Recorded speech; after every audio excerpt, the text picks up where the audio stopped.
বিশ্ব সংবাদে আপনাদের স্বাগত। সংবাদের শুরুতেই শিরোনাম, পরে বিস্তারিত। ইসরায়েল ফিলিস্তিন পুরোদমে যুদ্ধ চলছে, আর এই যুদ্ধের সর্বশেষ আন্তর্জাতিক গুরুত্বপূর্ণ আপডেট, গুরুত্বপূর্ণ সংবাদ জানিয়ে দেব। শুরুতেই শিরোনাম, সর্বাত্মক যুদ্ধের আশঙ্কা, পরমাণু অস্ত্র ব্যবহারের বিষয়ে রাশিয়া ধাপ্পাবাজি করছে না, পশ্চিমা বিশ্বকে রাশিয়ার সাবেক প্রেসিডেন্টের ভয়াবহ হুঁশিয়ারি। এরপর জানিয়ে দিব, ইসরায়েল আগ্রাসন বাড়ালে তার জবাব দিতে হিজবুল্লাহ সম্পূর্ণভাবে প্রস্তুত, ইহুদিবাদী ইসরায়েলকে শেখ নাঈম কাসেমের হুঁশিয়ারি। এদিকে গাজায় শান্তি স্থাপনে 3 স্তরের পরিকল্পনা প্রস্তাব করলেন ইহুদিবাদী বাইডেন। আরও জানিয়ে দিব, রাশিয়ার সাথে যুদ্ধ বাঁধাতে চাইছেন ফ্রান্সের প্রেসিডেন্ট এমানুয়েল ম্যাক্রো, ফ্রান্সের বিরোধী দলের নেত্রী মেরিন লে পেনের অভিযোগ। আরও জানিয়ে দিব, এবার রাশিয়া চেতে উঠেছে, আবারও ইউক্রেনের জ্বালানি অবকাঠামোয় রাশিয়ার ক্ষেপণাস্ত্র হামলা। এবং সর্বশেষ জানিয়ে দিব, 11 জুলাই ট্রাম্পের ভাগ্যে যা ঘটতে পারে, থাকবে সম্পর্কে প্রতিবেদন। পরমাণু অস্ত্র ব্যবহারের বিষয়ে রাশিয়া ধাপ্পাবাজি করছে না, পাশ্চাত্যকে হুঁশিয়ারি রাশিয়ার। রাশিয়ার সাবেক প্রেসিডেন্ট এবং জাতীয় নিরাপত্তা পরিষদের বর্তমান উপপ্রধান দিমিত্রি মেদভেদেভ বলেছেন, ইউক্রেন যুদ্ধে রাশিয়ার পক্ষ থেকে কৌশলগত পরমাণু অস্ত্র ব্যবহারের সম্ভাবনা নিয়ে যে কথা বলা হয়েছে তা মোটেই ধাপ্পাবাজি নয়। তিনি বলেন, পশ্চিমাদের সাথে ইউক্রেন ইস্যুতে রাশিয়ার সর্বাত্মক যুদ্ধ শুরু হতে পারে।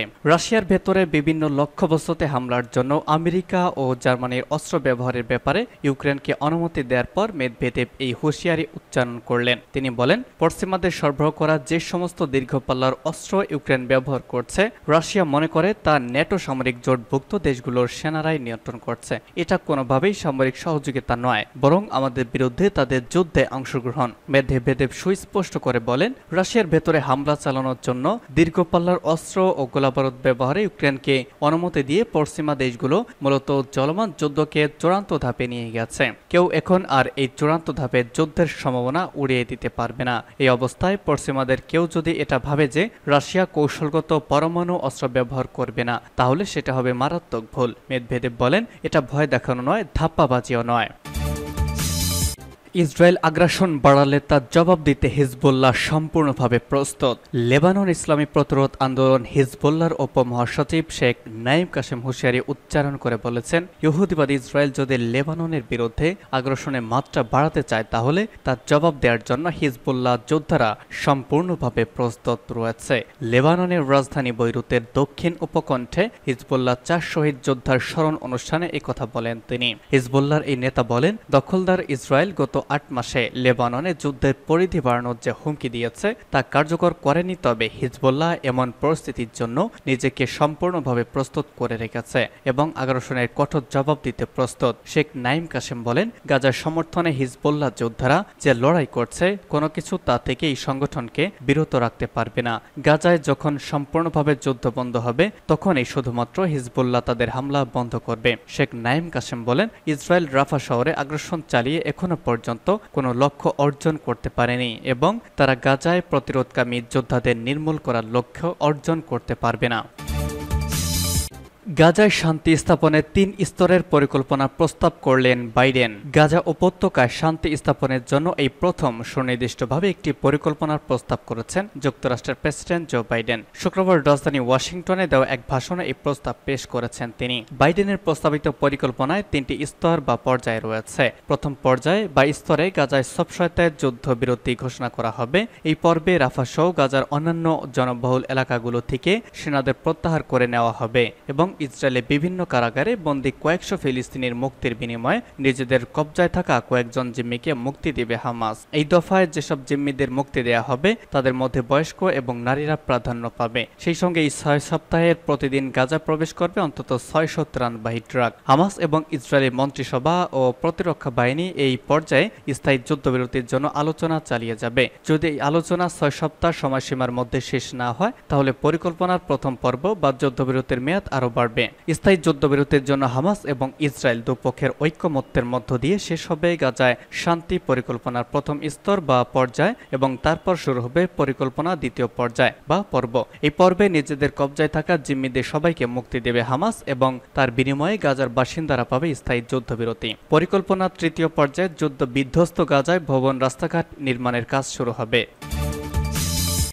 রাশিয়ার সাথে যুদ্ধ বাঁধাতে চাইছেন ম্যাক্রো, বললেন লে পেন। ফ্রান্সের বিরোধী দলীয় নেত্রী মেরিন লে পেন অভিযোগ করেছেন যে ফরাসি প্রেসিডেন্ট এমানুয়েল ম্যাক্রো রাশিয়ার সাথে যুদ্ধ বাঁধাতে চাইছেন। ফরাসি গণমাধ্যম ফ্রান্স ইনফোকে দেওয়া এক সাক্ষাৎকারে তিনি এই অভিযোগ করেছেন। বৃহস্পতিবার লে পেনের ওই সাক্ষাৎকারে সম্প্রচারিত হয়। তিনি সুস্পষ্ট করে বলেন, ইউক্রেনের ন্যাটো দেশগুলোর সামরিক প্রশিক্ষক পাঠানো এবং রাশিয়ার ভেতরের লক্ষ্যবস্তুতে হামলা চালানোর জন্য পশ্চিমা অস্ত্র ব্যবহারে কিয়েভকে অনুমতি দেওয়ার ঘটনায় চলমান সংঘাত বিশ্বযুদ্ধের ঝুঁকি সৃষ্টি তৈরি করেছে।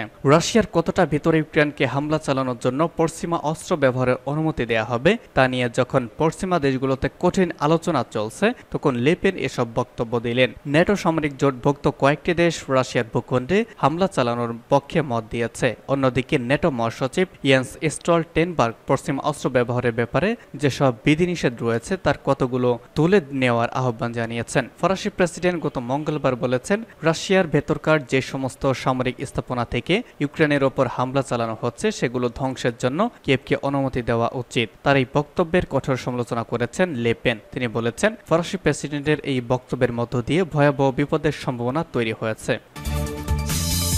আবারও ইউক্রেনের জ্বালানি অবকাঠামোয় রাশিয়ার ক্ষেপণাস্ত্র হামলা। ইউক্রেন জুড়ে ব্যাপক ক্ষেপণাস্ত্র ও ড্রোন হামলা চালিয়েছে রুশ বাহিনী। এর ফলে দেশটির 5টি অঞ্চলের জ্বালানি ও বিদ্যুৎ অবকাঠামো মারাত্মকভাবে ক্ষতিগ্রস্ত হয়েছে। আজ ইউক্রেনের জাতীয় গ্রিড অপারেটর ইউক্রেন গার্গো জানিয়েছে, চলতি বছরের মার্চ থেকে পর্যন্ত এ নিয়ে ষষ্ঠবারের মতো ইউক্রেনের জ্বালানি ও অবকাঠামোয় ব্যাপক হামলা চালালো রুশ বাহিনী। কাতার ভিত্তিক সংবাদ মাধ্যম আল জাজিরা এই খবর জানিয়েছে। ইউক্রেন আর্গো আরও বলেছে, পূর্ব দনেতস্ক, দক্ষিণ পূর্ব ঝাপরিঝিয়া এবং দিনিপ্রভটভস্ক অঞ্চলের পাশাপাশি দেশের কেন্দ্র ও পশ্চিমে অবস্থিত যথাক্রমে কিরোভোরাত ও ইভানো ফ্রান্সকিস্কোভস্কো অঞ্চলের জ্বালানি স্থাপনাগুলোতেও হামলা চালিয়েছে তারা। ইউক্রেনের বিমান কমান্ডার জানিয়েছেন, রাশিয়ার নিক্ষেপ করা 53টি ক্ষেপণাস্ত্রের মধ্যে 35টি এবং 47টি ড্রোনের মধ্যে 46টি ভূপাতিত করেছে তাদের বিমান প্রতিরক্ষা বাহিনী। মার্চ মাস থেকে ইউক্রেনের বিদ্যুৎ অবকাঠামোয় হামলার মাত্রা বাড়িয়েছে রাশিয়া। ফলে দেশটির তাপ ও বিদ্যুৎ বা জলবিদ্যুৎ উৎপাদন ব্যাপকভাবে ক্ষতিগ্রস্ত হয়েছে। বেশিরভাগ এলাকা বিদ্যুৎ বিচ্ছিন্ন হওয়ায় অন্ধকারে ডুবে আছে। এছাড়া ব্যাপকভাবে তাদেরকে বিদ্যুৎ আমদানি করতে হচ্ছে, যা প্রায় কিয়েভের জন্য অসাধ্য হয়ে উঠেছে। ইউক্রেনের বৃহত্তম বেসরকারি জ্বালানি শক্তি উৎপাদনকারী সংস্থা ডিটিইকে বলেছে, রুশ হামলায় তাদের 2টি তাপ বিদ্যুৎ কেন্দ্র ব্যাপকভাবে ক্ষতিগ্রস্ত হয়েছে। ইউক্রেনের চালানো এসব হামলা নিয়ে তাৎক্ষণিক কোনো প্রতিক্রিয়া জানায়নি রাশিয়া। সম্প্রতি উত্তর পূর্ব খার্কিভ অঞ্চলকে রক্ষা করতে রাশিয়ার ভূখণ্ডে তাদের অস্ত্র ব্যবহার করতে ইউক্রেনের উপর নিষেধাজ্ঞা শিথিল করেছে যুক্তরাষ্ট্র। ফ্রান্স ও অন্যান্য ইউরোপীয় দেশগুলো রাশিয়ার অভ্যন্তরে তাদের অস্ত্র ব্যবহারের অনুমতির ইঙ্গিত দিয়েছে। এরপরই সর্বশেষ ক্ষেপণাস্ত্র ও ড্রোন হামলা চালালো রুশ বাহিনী। এবং সর্বশেষ জানিয়ে দিব, 11 জুলাই ট্রাম্পের ভাগ্যে যা ঘটতে পারে। আমেরিকার ইতিহাসে প্রথম সাবেক প্রেসিডেন্ট হিসেবে ফৌজদারি মামলায় সাজার মুখোমুখি হয়েছেন ডোনাল্ড ট্রাম্প। আর সেই সঙ্গে প্রশ্ন উঠে গিয়েছে 77 বছর বয়সে ট্রাম্পের রাজনৈতিক ভবিষ্যৎ নিয়ে। শেষ পর্যন্ত আগামী নভেম্বরে প্রেসিডেন্ট নির্বাচনে প্রতিদ্বন্দ্বিতা করতে পারবেন কিনা তা নিয়ে আমেরিকায় শুরু হয়েছে জল্পনা। শেষ পর্যন্ত প্রেসিডেন্ট হিসেবে কার্যভার গ্রহণ করলে ট্রাম্প নিজেকে ক্ষমতা প্রয়োগ করতে পারবেন বলে কিছু আইনি বিশেষজ্ঞ মনে করছেন। বেশিরভাগ বিশেষজ্ঞ ধারণা করছেন ট্রাম্পকে জরিমানা করা হতে পারে। এই বিচারের ফলাফল ট্রাম্পের কেবল ব্যক্তিগত স্বাধীনতার জন্য নয়, তার রাজনৈতিক ভাগ্যের জন্য গুরুত্বপূর্ণ।